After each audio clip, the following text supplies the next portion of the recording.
ঘরের লোক শত্রু হলে এই 7টি কাজ করুন। একটি কথা আছে, বাইরের শত্রুর থেকে ঘরের শত্রু বেশি ভয়ঙ্কর।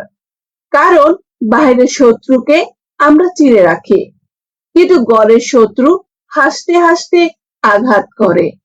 আজকের ভিডিওটা খুব সংবেদনশীল, কারণ এখানে আমরা কথা বলবো সেই মানুষদের নিয়ে যারা একই ঘরে থাকে, একই রক্তের, একই পরিবারের, কিন্তু ভিতরে ভিতরে আপনার ক্ষতি চায়। যদি আপনার জীবনে এমন কেউ থাকে, তাহলে এই ভিডিওটি শেষ পর্যন্ত দেখুন।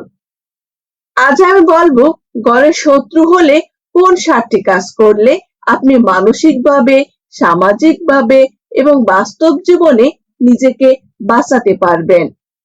প্রথমে একটি কঠিন সত্য মেনে নিতে হবে, সব পরিবার নিরাপদ নয়, সব আত্মীয় আপনাকে চায় না। অনেক সময় ঈর্ষা, তুলনা, সম্পত্তি, গুরুত্ব হারানোর ভয়, এই জিনিসগুলো থেকে ঘরের শত্রু তৈরি হয়। আপনি ভালো করলে, শান্ত থাকলে, নিজের মতো চললে সেটা কারো চোখে অপরাধ হয়ে দাঁড়ায়। এই সত্যটা মেনে নেওয়া কষ্টকর, কিন্তু চোখ খুলে দেয়। 1. চোখ খুলুন, কিন্তু মুখ বন্ধ রাখুন। ঘরের শত্রুর সাথে সবচেয়ে বড় ভুল হলো সব কথা বলে ফেলা। মনে রাখবেন, যে মানুষ আপনার ক্ষতি চায় সে আপনার দুর্বলতাকে অস্ত্র বানাবে। তাহলে কি করবেন? ব্যক্তিগত পরিকল্পনা শেয়ার করবেন না, ভবিষ্যৎ সিদ্ধান্ত তাকে বলবেন না, নিজের কষ্ট প্রকাশ সীমিত রাখুন। চোখ খুলে দেখুন, কে আপনাকে ছোট করে, কে আপনার ভালোতে অস্বস্তি বোধ করে, কে আপনার কথাকে গুড়িয়ে দেয়, কিন্তু মুখ বন্ধ রাখুন। কারণ নীরব মানুষকে নিয়ন্ত্রণ করা কঠিন। নীরবতা এখানে ভয় নয়, নীরবতা এখানে বুদ্ধি। নাম্বার 2, আবেগে নয়, প্রমাণের উপর চলুন। ঘরের শত্রু অনেক সময় নিজেকে নিরীহ সাজায়। আপনি ভাববেন না সে এমন হতে পারে, কিন্তু বারবার যদি এই রকম আচরণ হয়, একই প্যাটার্ন দেখা যায়, তাহলে সেটা কাকতালীয় নয়। এখন কি করবেন? কথার চেয়ে কাজ লক্ষ্য করুন। কে কি বলছে, কবে বলছে মনে রাখুন, দরকার হলে লিখে রাখুন। আবেগ দিয়ে বিচার করলে আপনি দুর্বল হবেন, প্রমাণ দিয়ে বিচার করলে আপনি নিরাপদ থাকবেন। বাস্তবতা আবেগ মানে না। নাম্বার 3, নিজের শক্ত ঘাঁটি তৈরি করুন। যে ঘরে আপনি নিরাপদ নন, সেই ঘরকে আপনার পুরো পৃথিবী বানাবেন না। নিজের শক্ত ঘাঁটি মানে কি? অর্থনৈতিক স্বাধীনতা, মানসিক সাপোর্ট সিস্টেম, নিজের আলাদা পরিচয়। নিজেকে এমন জায়গায় দাঁড় করান যেখান থেকে কেউ আপনাকে সহজে ভাঙতে পারবে না। স্কিল শিখুন, নিজের আয় বাড়ান, নিজের মানুষ বেছে নিন। শক্ত মানুষকে আঘাত করা যায়, কিন্তু ধ্বংস করা যায় না। কি করবেন? না, সবার সামনে ঝগড়া করবেন না, আবেগের সিদ্ধান্ত নেবেন না, প্রতিশোধের চিন্তায় যাবেন না, কারণ প্রতিশোধ আপনাকে তাদের পর্যায়ে নামিয়ে আনে। আপনার কাজ হলো নিজেকে বাঁচানো, নিজেকে গড়া। সব যুদ্ধ লড়াই করে জেতা যায় না, কিছু যুদ্ধ জেতা হয় বুদ্ধি দিয়ে। ঘরের শত্রু থাকলে নিজের ভিতরের শক্ত মানুষটাকে জাগান। আপনি দুর্বল নন, আপনি অন্ধ নন, আপনি প্রস্তুত হচ্ছেন।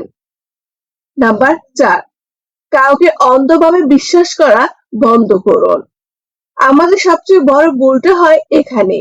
আমরা ভাবি, এ তো আমার আপন মানুষ, সে কিভাবে ক্ষতি করবে। কিন্তু বাস্তব জীবন সিনেমা না। অনেক সময় মানুষের রক্তের সম্পর্কের থেকেও বেশি ঈর্ষান্বিত হয়।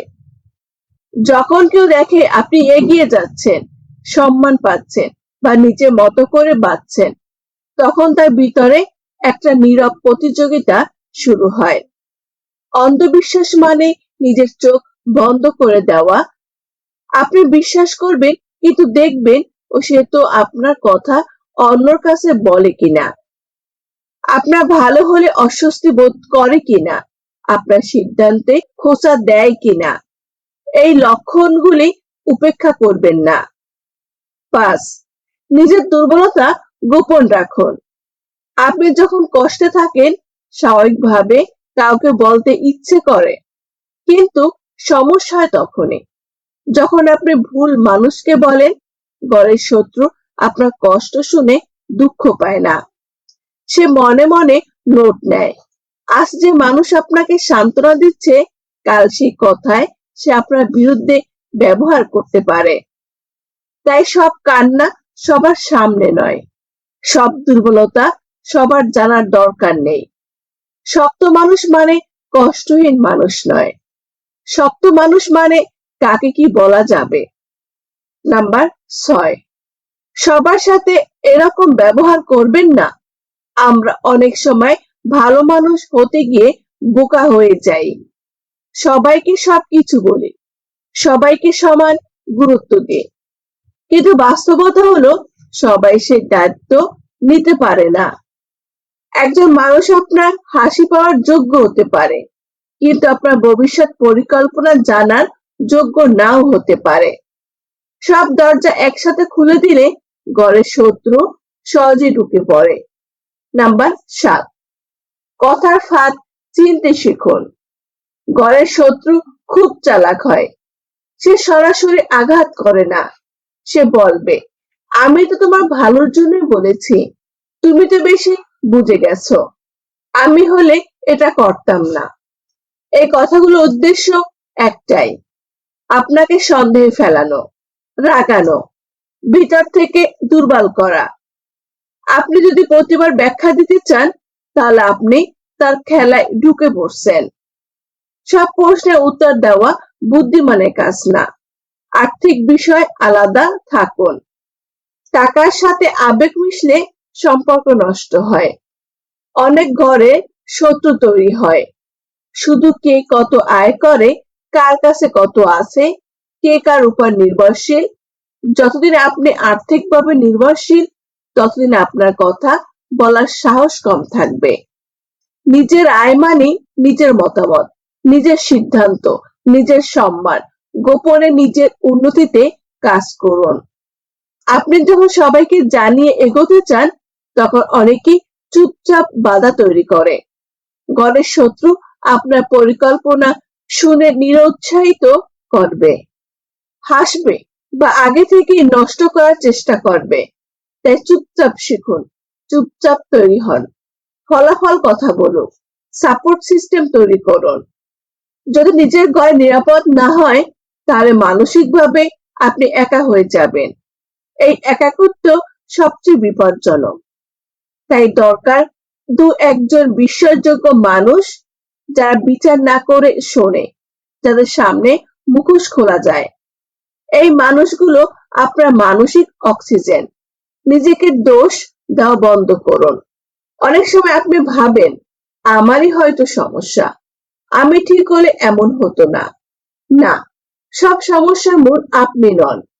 কিছু মানুষ নিজেই বিষাক্ত। নিজেকে দোষ দিতে দিতে আপনি নিজে ভেঙে পড়বেন। সমস্যা চিনুন, কিন্তু নিজেকে ছোট করবেন না। প্রয়োজনে দূরত্ব তৈরি করুন। দূরত্ব মানে সম্পর্ক ছিন্ন করা নয়, দূরত্ব মানে কম কথা, কম আশা, কম জ্বালানো। এটা নিজেকে বাঁচানোর কৌশল। সব যুদ্ধ লড়াই করে জেতা যায় না, কিছু যুদ্ধ এড়িয়ে যেতে হয়। ঘরের শত্রু আপনাকে ভাঙতে পারবে না যদি আপনি সচেতন হন, চুপচাপ শক্ত হন। ধন্যবাদ।